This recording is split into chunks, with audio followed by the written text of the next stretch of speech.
So today on Easter Sunday, we are finishing our series called Win the Fight, all right? Finishing this series called Win the Fight.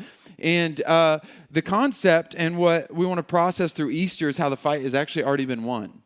And so what does that mean for us? If we're going to win the fight, we've been building up to this concept of Jesus fighting our battles and understanding what fights matter. And if we understand what fights matter, it'll teach us how to fight. We're wrestling with, if we know how to fight, then what does it look like to fight? What does it look like to fight? Because there's all this fight language in the New Testament.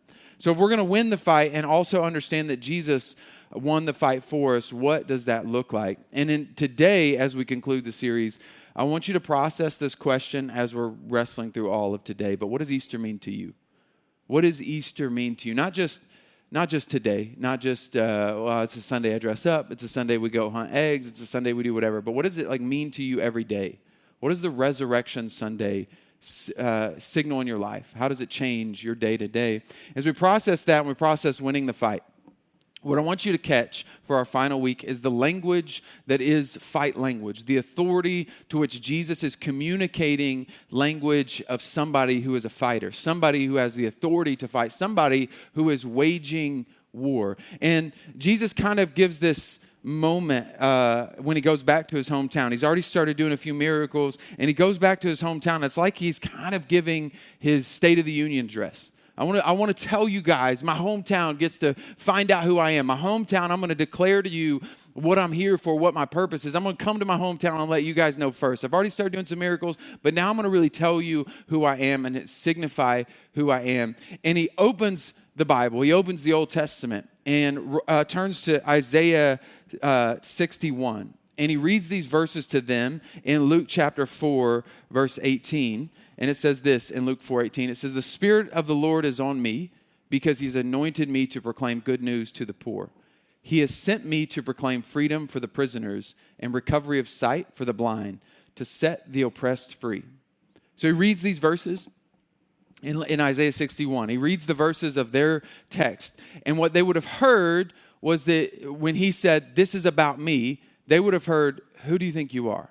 Right? Like, wait, what are you saying? This is about me, right? There's some language that as soon as you speak it, whenever you have the authority to speak it, it indicates who you are, right? We have language. Whenever I say a certain sentence, you would know maybe an authority that I have behind that voice, or you would suspect that I have the authority, or I'm lying to you about the authority that I have behind my voice, right? So, for instance, I might say, "By the power vested in me by the state of Oklahoma," you would go, "Oh, that guy's probably ordained." If he's saying that, he's either lying about it, he's either suggesting he's ordained, or he's actually ordained because he's about to finish up a wedding, right? Another sentence you might hear is, or hopefully you never have to hear this actually in real life, is, "You have the right to remain silent." As soon as you hear that sentence, you're like, "Oh, I'm in trouble." I'm start thinking about all the lawyers I have, because you're probably hearing it from a police officer. And hopefully you never have to hear that sentence, but you would understand the authority that's attached to that sentence behind it. That the person communicating is saying who they are with just a singular sentence. And Jesus, with this sentence, to say, "The Spirit of the Lord is on me. I'm here to proclaim the good news to the poor. I'm here to proclaim freedom to the prisoners, recovery of sight to the blind, to set the oppressed free." He's saying that's about me. That's language of authority. That's language to say, I have the authority to say this. I have the authority to communicate. This is the beginning of the fight language. See, what they heard is, you think you're the Messiah. You think you're the one that is supposed to come back and declare David's kingdom. You're the one that's supposed to set us free. That's you? That's who you think you are? So he's speaking language that they hear as fight language, as language of somebody who has the authority to set them free from Roman rule, to recover sight to the blind. Who do you think you are? And all of his hometown is rejecting his statement, his declaration. All of his hometown is like, "We saw you growing up. We saw who you were as a kid. Who do you think you are now? Who is it that you think you are that you can communicate this kind of authority?" Because they would have heard, "Get your battle ready. Get your fight ready. Get ready, because God is about to set us free. God is about to fight like he fought with David. God is about to do for us what he's done before in times past for the nation of Israel." They hear this language and they're like, "You ain't the guy. You're not the guy." And so then this kind of State of a Union address, he speaks who he is, and there's an authority and there's a fight in what Jesus is saying. And then later on in Scripture, he tells what the weapon is. All right, we're going to fight. You ready to fight? All right, cool. You're like, what are we going to do? We got those balls with the spikes on them. We're going to do that. We got swords. We got nunchucks. What do we got? You're going to invent gunpowder early on. We're going to start doing that. How are we going to fight? And here's the declaration. As he says, come follow me to this fight, essentially. Here's the declaration when he tells his disciples what it looks like to follow me. Here's what you're going to do in Luke chapter 9, verse 23. Then he said to them all, if anyone wants to become my follower, he must deny himself, take up his cross daily, and follow me. So you want to go? You ready to fight? This is who I am. I'm the Messiah.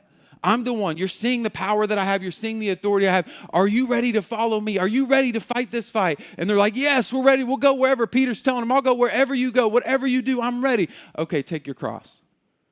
Normally you would hear, okay, grab your sword, grab your shield, grab your stuff, grab your armor, because we're about to fight. We are about to take hold of the kingdom the way David did. We're about to take hold of all the authority that I've already described that I have. Grab your sword, let's fight. And instead, Jesus says, take up your cross every single day and fight with me. Follow me with your cross, not your sword. The language that he's communicating is to say, I have the authority, I have the power to do this thing, to fight and win this victory, but the weapon I'm going to use is the cross. The weapon I'm going to use is what they use for capital punishment in their day. It's an absurd idea.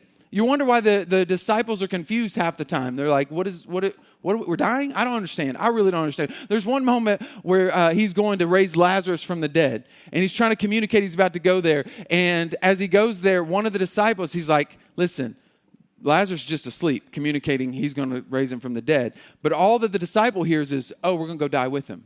They're just confused. They have no idea what's going on because the language Jesus, we just go die. That's what we're doing. We're going to go die with Lazarus. That makes sense. They don't understand the power of the weapon that Jesus is calling them to fight with. They're confused by how we're going to fight. They see the authority, but you're saying a cross? That does not make sense until you see the power of that cross.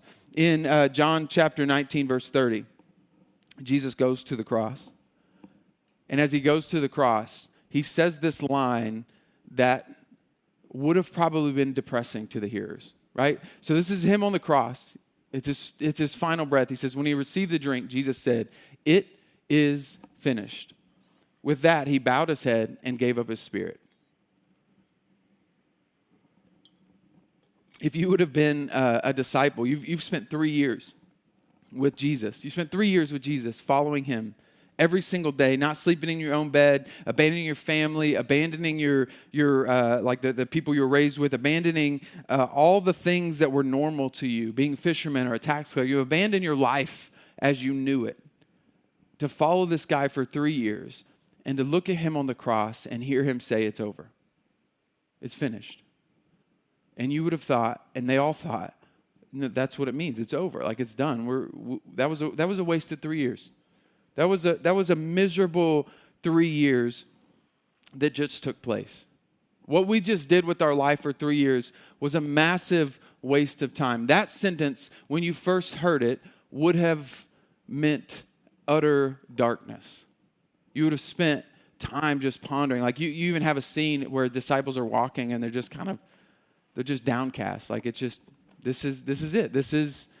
We thought it was something, but it wasn't. He said he was the Messiah, but clearly he wasn't because it's over now. It can't be over. It's supposed to be over when the Romans are defeated. It's supposed to be over when Israel is back to what it's supposed to be. It must be. And so in that moment of it is finished, it became this very depressing, very difficult phrase to probably hear until something changed that. Until 3 days later, Jesus rose from the dead, and it is finished meant something completely different. When he went to the cross and he died, it seemed like the battle was over because we had lost. But when he said it is finished, what he meant was the battle is over because I've already won. You're like, well, how have you won? I'm going to prove it to you. I'm going to prove that I won because I have defeated death, hell, and the grave. When I come back in 3 days, you're going to know that I have the power, the authority to communicate it is finished. See, there's a gap between what he said and the moment he proved what he said was true. There was a gap before he said it was finished when he said, this is who I am. I'm the Messiah. I've come to set the captives free. I've come to set the prisoners loose. This is what I'm here for. This is what I've came to do. I have the authority to do that. And you're like, do you though? Do you have the authority to say it's finished? And all of the authority of who Jesus is, all of the authority of it is finished, to set the prisoners free, all of the authority is found in the proof of the resurrection. All of it hinges on that moment. Everything that we believe in as followers of Christ hinges on whether or not Jesus raised from the dead, whether or not he really did defeat death, hell, and the grave, whether or not he really is who he says he is, right? We have a culture that likes Jesus as a moral teacher, but if he didn't raise from the dead, he's not that great of a moral teacher because he's either a liar, a lunatic, or he's legit. Right? He's one of those three. He's either a liar because he knows he's not the Messiah and he's over here saying he is when he knows he's not. Or he's a lunatic. He thinks he's the Messiah, but he's not the Messiah. Or he's legitimately who he is, who he says he is. And on the cross, and on 3 days, he proved, I am who I said I was. I'm legitimately who I said I was. And I have the authority to tell you the war is won. I have the authority. I alone have the authority to communicate that the Spirit of God is on me to proclaim good news to the poor. The Spirit of God is on me to set the captives free, to set loose the prisoners that are bound and chained up. I alone have that authority, and I'm proving it to you when I raised from the dead. And everything we've got is hinged on that moment. That moment has changed history. So even if the cross seems like a ridiculous way to fight, even if the cross seems like a weird way to fight, I would challenge you to think of a weapon. Think of a single battle or a single war that has done more to change history than that point in time, than that moment on the cross. Whether you were to believe in his resurrection or not, what moment in history, what battle, what weapon, what fight, not even the atomic bomb being dropped, has changed history more than that one moment? We change how we date things based on that singular moment in time, that one person who indicated who he was and proved who he was. We have changed everything. People have changed. Nations have changed. History has changed. Groups have changed, all because of one singular moment, one weapon. That we thought we just needed more firepower. We thought we needed a better battle plan, a better battle scheme, but it was the cross that we needed. And we needed the one who had the authority to utilize the cross as the most powerful weapon in history, because that's what it was, his weapon. And he's saying to us today, pick up your weapon, the cross, and follow me. You want to know what it looks like to win the fight. You want to know what it looks like on Easter to say, I won the fight? Pick up your cross and follow me. One of the things about the resurrection that's interesting to me is like wrestling through whether it happened, because everything hinges on that. And one of the things that proves to me, or is the best argument that I've ever heard, is not necessarily that history's changed, because you could dupe people, right? You can trick people. What's interesting to me, one of the most convincing arguments that he really did raise from the dead is found in the 11 guys he left behind. Meaning that the 11 disciples, Judas kind of did his own thing and he was gone before Jesus resurrected. But 11 of them left, became very different, right? We have 3 different gospels communicating. These 11 guys didn't have it together. They weren't the elite. They were not very well educated. They were not very sharp. They weren't very smart. They didn't have it all together. And all of a sudden, 11 guys go from nobodies in a small country that's virtually insignificant for the history of the world to becoming the 11 guys that changed the course of history. The 11 guys who flee when Jesus is being attacked become the 11 guys who are willing to sacrifice their life. And Peter says, don't hang me on the cross the same way. Don't hang me on the cross because I'm not worthy of it. Hangs upside down because he's not worthy to die the same way that Jesus died. 11 of them died brutal deaths because they had something different about them. They spent 3 years with this guy. So if anybody was going to go, you know what, this wasn't worth it, I've been duped, it would have been them. But instead, they were transformed. They were changed. The resurrection is powerful in that moment. And then Paul writes about the resurrection. In Corinthians, he's writing to this church group, and he's saying, listen, everything's about this. He's like, if you're not sure about the resurrection, there were 500. There were 500 people who were here when it happened. Some of them have passed away, but there's still some alive. And Paul challenges the Corinthian church, go ask them if they saw the resurrected Christ. Go ask them. He's challenging the people of his day that you can go check with them, because he says this in 1 Corinthians chapter 15, verse 15. He said, and if Christ has not been raised, our preaching is useless, and so is your faith. On Easter Sunday, what we recognize is that everything hinges on what this day means, what this day signifies, that Jesus really did raise from the dead. All of his authority hinges on whether or not he pulled that off. Whether or not he did all of that for us, whether or not he really is the Son of God. Every authority that he ever had, every teaching he ever had, every communication that we should carry our cross, which is an absurd idea, every communication of who he was and what he went to do for us hinges on this very moment. And Paul is saying, otherwise our faith is useless. Let's not waste our time following the moral teachings of Jesus if he isn't really who he said he is. If he isn't really the Son of God, let's not waste our time. But if he did, but if he is, which Paul believes and I believe, if he really is raised from the dead, then it changes everything. If it didn't happen, nothing should change. If he really did, it should change everything. Not just in a moment, but the rest of our life should be changed by this reality. And so as we process what Easter is, I want to know if it changes your reality. Is it just the waters you've been swimming in? Is it just what you were raised around and we just show up? You know, we go because it's Easter Sunday and Grandma's going to take me out of the wheel if I don't show up, so I got to be here on Easter Sunday, right? Like, we go because our family wants us to be there. Like, we go on Easter Sunday, we hang out, we dress up, we take cool pictures. Our kids get candy. We go steal some candy from our kids because it's called a dad tax. All of those things, it's just a regular old Easter, regular old Sunday. It's just another Sunday. It's one of the few Sundays I may show up to church. Or maybe another Sunday that I show up every single week, but it just becomes normalized. But if it is what it is, it should change everything. Because now I'm recognizing that if the resurrection is what Jesus says it is, if it is what Paul says it is, if it's what Peter believes it is, if it is what Pastor Jared believes it is, then it should change every aspect of our life. Because what it means is that the Son of God, that God himself took flesh on, lowered his power, lowered his station in the universe to be with us and to empathize with us and to feel what we feel. And then he laid down his life by choice. And Hebrews tells us it was for the joy that was set before him. He endured the cross. The joy that was set before him so that you could be set free. He endured all the pain, all the suffering, all the difficulties so that you could be set free. Not just when you die, but right now. Today, every day, you could live free. You could feel that Jesus loves you so much that it changes your everyday, not just your Sunday, not just your Easter, not just your Christmas. It changes everything about how you live, and you start to live free rather than bound. And there's a if we're honest, there's kind of a dissonance. There's a gap. There's something missing because it feels like we're still at war, and Jesus says the war's over.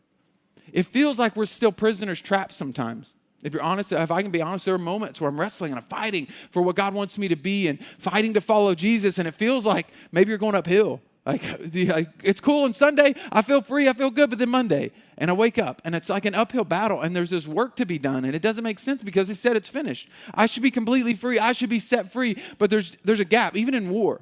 There's a gap between the feeling of freedom and the moment you were set free. It doesn't always happen like that. You don't like some people had miracles and it's just like they were set free and they were wholly set free in the rest of their life. They could feel different. But sometimes and most times you were set free, but you're still carrying something with you from your prison. You're still carrying something with you from your entrapment. See, in World War II, we saw some of the worst. World War II, we saw some of the worst moments of prisoners of war being put in camps. We saw the worst of ethnic Jews or Jews being put inside of concentration camps. We saw the worst of people suffering at the hands of another group of people. And what happened is when we came in, all of these countries came together. We got to stop this. We got to fix this. We got to do something about it. We set the captives free, like physically, naturally. We took bolt cutters. We stopped. We cut the chains off the concentration camps and let people out. And when they walked out, they were free in that moment. They were 100% free. When you walked out of that concentration camp, the U.S. and every European country that was a unified ally has said, you were free. Let's go find your home. Let's go find your family. Let's go get you set up. Let's help you live in that freedom. But the second they walked out of their gate, they were 100% free, and yet they were still suffering from the implications of their concentration camp. They still had work to do to follow in the steps of what they were called to do and be in order to get to the place to where they could feel the freedom that has already taken place. And that's what our spiritual freedom is like. Because when he says, take up your cross, when he says the victory has been won, he's saying, follow me.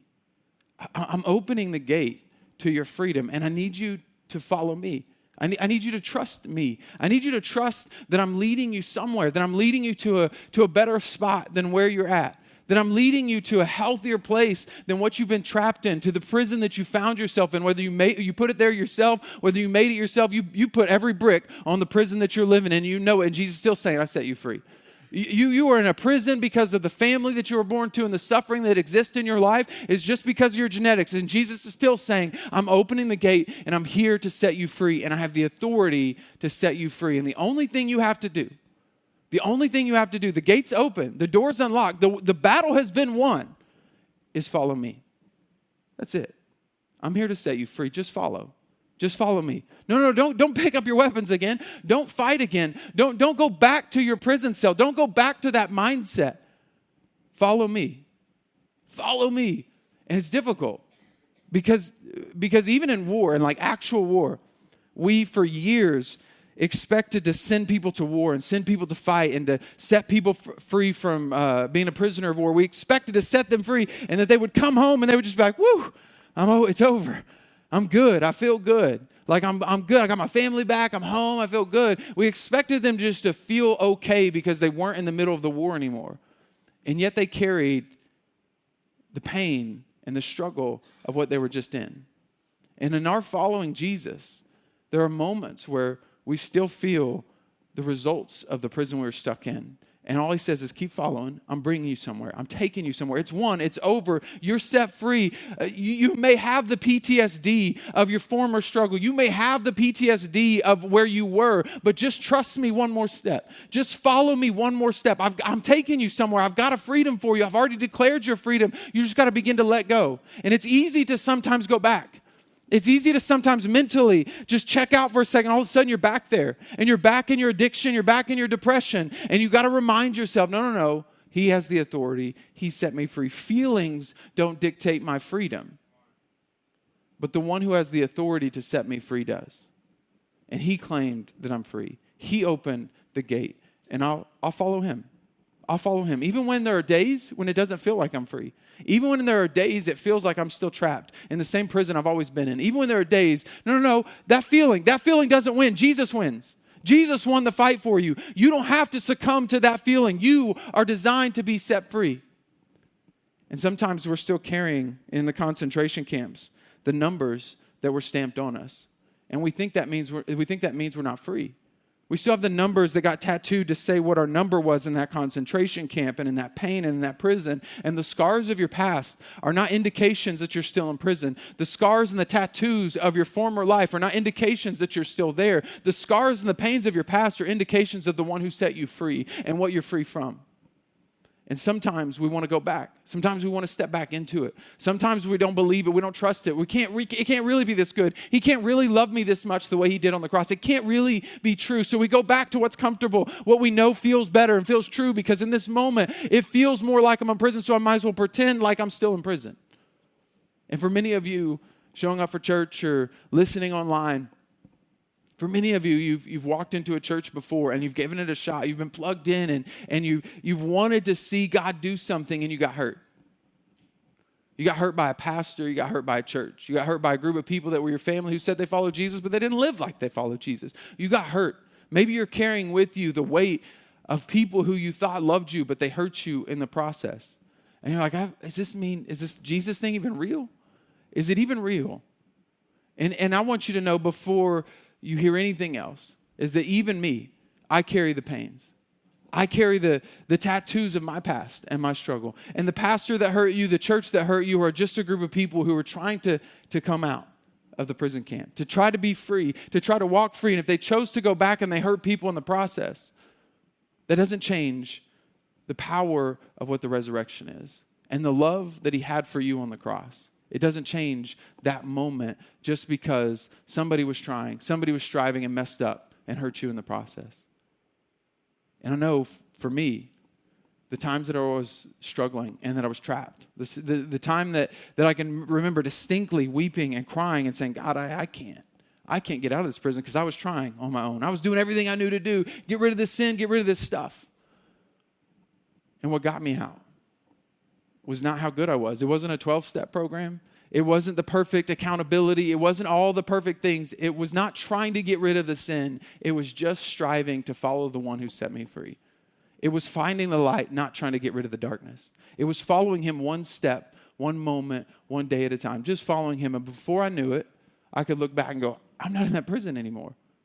And for many of you today, I'm going to challenge you to see Easter different, to see the resurrection different, that it doesn't just change one day or one day of the week, but it changes every day, and you choose to follow him. Maybe you have areas of your life as followers of Jesus where you're still trapped, you're still bound.